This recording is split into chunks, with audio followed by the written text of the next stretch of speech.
কবুতর উড়ে চলে গেছে। এই যে ইদ্রিস কাকা দাদা কি হয়, এই যে কবুতরটি, এই যে কাকা উঠেছে কবুতর পাড়তে।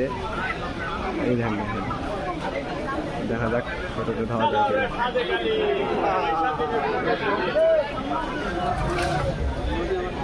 এই যে কাকা কি করছে,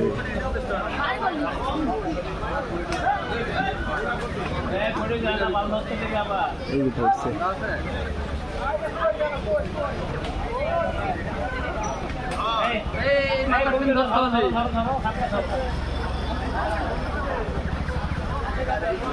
আল্লাহ জানে ধরা যাবে কিনা, তো পাখা বাঁধা আছে, সমস্যা নেই, ধরা যাবে। এই যে